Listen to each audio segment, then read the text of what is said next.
काम संपल्याशिवाय इकडं कुणी यायचं नाही. त्याचा अर्थ वेगळा कुणी काढायची गरज नाही की मी येऊ नका म्हणतो असं नाही. काम बुडून यायचं नाही. उपोषणाच्या संदर्भातला नेहमीचा एक प्रश्न असतो. तुम्ही म्हणताय की फार मोठा काळ झाला, कुठलाही अपडेट तुम्हाला आलेलं नाही. तुम्ही भेटून सरकारचं कुणी तुम्हाला भेटलंय का, माहिती अपडेट दिली आहे का, किंवा सरकारने तुमच्याशी संपर्क करावा का? काय संपर्क करायला मी कुठं नाकारलंय का? सरकारने येऊ नये, चर्चा करू नये, आंतरवालीत येऊ नये असं मी कधीच म्हणलो नाही. ती त्यांची जबाबदारी आहे. त्यांची जबाबदारी आहे. कायदा सुव्यवस्था बिघडू नये ही सरकारची जबाबदारी, प्रशासनाची आहे. आंदोलकाची भेट घेणं, चर्चा करणं, त्यांच्या मागण्या देतोय ही करणं, ही चर्चा करण्याची जबाबदारी त्यांची, जनतेची नाही. जनता ही त्यांची असती. पण ते आता जर राजकारण करायला लागले आंदोलनात तर त्यांना फटका तर बसणारच.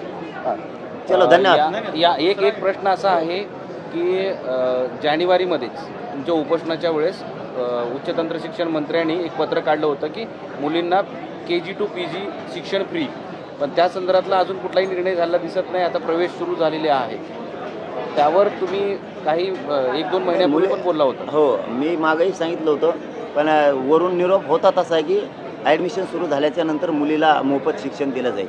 सरकारने ते सुरू केलं नसलं तर सरकारला विनंती आहे की तुम्ही जो JR काढलेला आहे तो लागू करा, त्याची अंमलबजावणी तातडीने करा आणि मुलींना सगळं शिक्षण जे आपण मोफत ठरवलेलं आहे ते शिक्षण मोफत देण्यासाठी सुरू करा.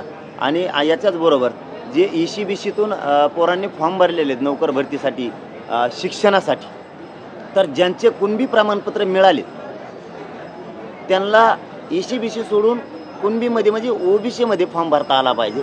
ती ऑप्शन खुला करा. तो बंद केलेला आहे. ज्यांनी ECBCत फॉर्म भरलेत त्यांना ECBCतच राहा म्हणतात. तुझ्याकडं प्रमाणपत्र असलं तरी त्याचा उपयोग घेता येणार नाही असं म्हणतात. तसं सरकारला माझी विनंती, तसं होता कामा नाही. त्यांनी जर ECBCतून फॉर्म भरला असला किंवा EWSमधून भरला असला तरीही त्याच्याकडं जर प्रमाणपत्र असलं कुणबीचं, OBC, तर त्याला ते दोन्ही ऑप्शन सोडून कुणबीत येण्याचं, OBCत येण्याचं ऑप्शन खुलं करा.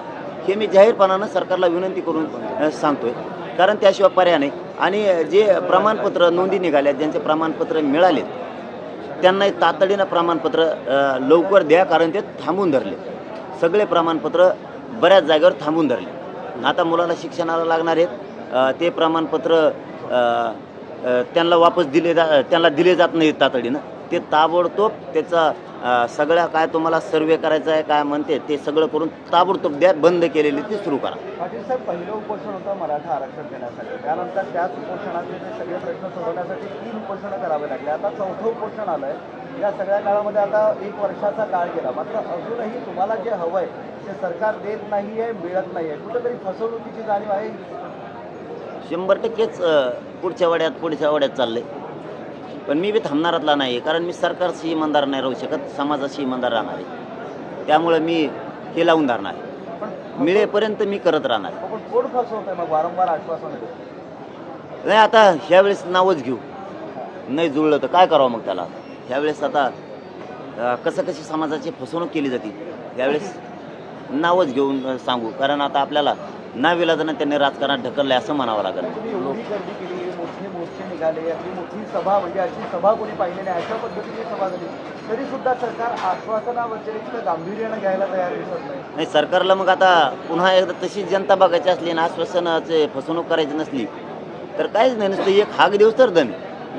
इकडं आणखी ना 20-25 किलोमीटरवर उभा राहायला जागा राहणार नाही. बघायची असली तर बघा म्हणा माझ्या एका हाकीवरती. आणखी नाही इकडं 20-25 किलोमीटरवर उभा राहायला जागा असतात नाही. गा म्हणून तरच दम.